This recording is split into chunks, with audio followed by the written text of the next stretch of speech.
What is up, people? Today I am finally reviewing Coco on 4K Ultra HD, and I got that coming up for you guys next.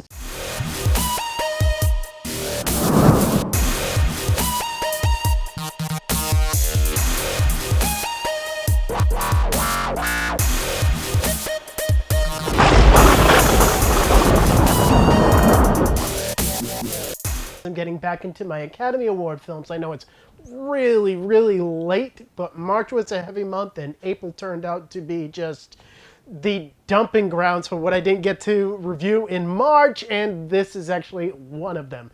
So just getting into Coco, the film itself, this is a very charming film that I actually expected not to really like that much, just because of the fact that it really didn't appeal to me from the trailers, and because of the fact that I primarily don't really dig on kids movies that much, and that's just because I find a very hard time relating to them.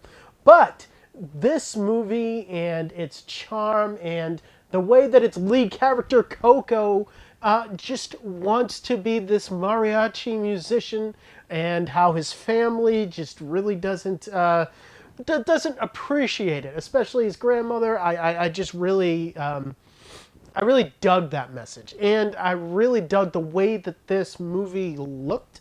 You know, it has a whole different look as it goes into the land of the dead, and I just feel like it is so awesome. And this movie actually touched me towards the end, and I really like this movie a lot more than I expected to, and that is why it gets an 8 out of 10 with me. Now, getting into the video quality of just the 4K disc, I'm not going to go into the Blu-ray.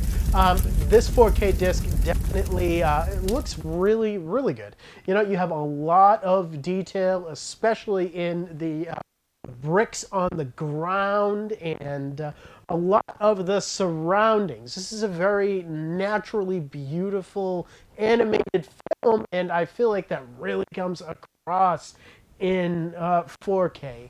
Unfortunately, you know what? You can say that about the Blu-ray.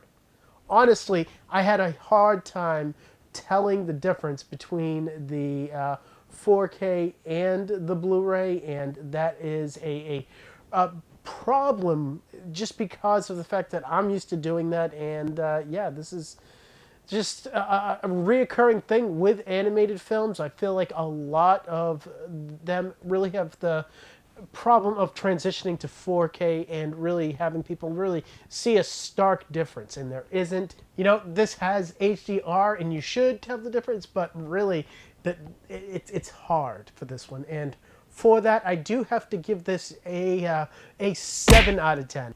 So getting into the audio quality of Coco, we do get an upgraded Dolby Atmos mix for this release. That's what Disney does on all of their 4K releases now. And how is this in Dolby Atmos?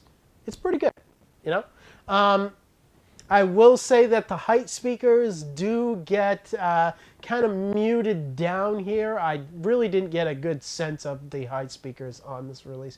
But besides that, the sound is very immersive. It does fill up your whole entire room, and I feel like the score of the film feels a lot more warmer in Dolby Atmos than it did on its other Blu-ray format. And for that, I do have to give this an 8 out of 10. This is a pretty good Dolby Atmos mix. Now, to get into the digital copy. This is a Movies Anywhere digital copy, so that means that you can download it on iTunes and on Vudu and get the 4K version. And to get into the actual special features of Coco, you do get a pretty stereotypical audio commentary track, and you do get a whole slew of special features that go into the animators actually going to Mexico and really getting into the style of Mexico and having that incorporated into the film. I feel like that is something that is very important. And, you know, it goes into a lot of the voice actors that are in the film, and the director talks a little bit about it as well. All of these are in a whole slew of special features and featurettes. And unfortunately, for this disc, none of it is on the 4K version. You get it on a separate Blu-ray disc and then on a special features disc. So this is actually a 3-disc set, but all of it is on Blu-ray as far as special features go. And for that, I do have to give it a 7 out of 10. I wish that they would stop doing this and at least put some of them on the 4K disc. Coco is a very interesting and different film for Pixar and for Disney. I feel like it takes a lot of the cutesy elements that I don't particularly care for in a lot of animated films, and it kind of throws it off to the side for really good storytelling and good characters that I actually warmed up to. I really did enjoy this movie, and I didn't expect to. It kind of caught me off guard in that regard. And if you add up all my scores for the 4K version, you come out with a 30 out of 40. That isn't that bad.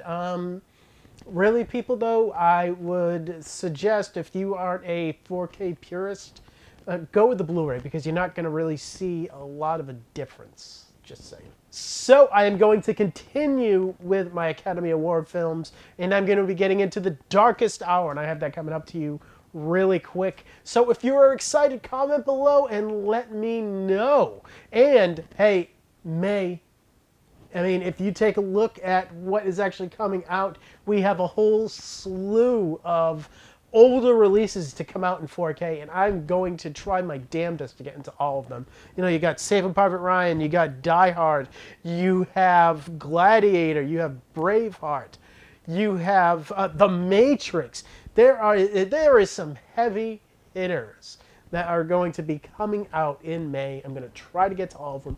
Some of them might bleed over into June, but hey guys, eventually I'll get there. So if you are excited to see me review all of those films, make sure you subscribe so you know when those videos come out. And as always, guys, thank you for watching my videos. You guys are awesome, and I will see all of you next time.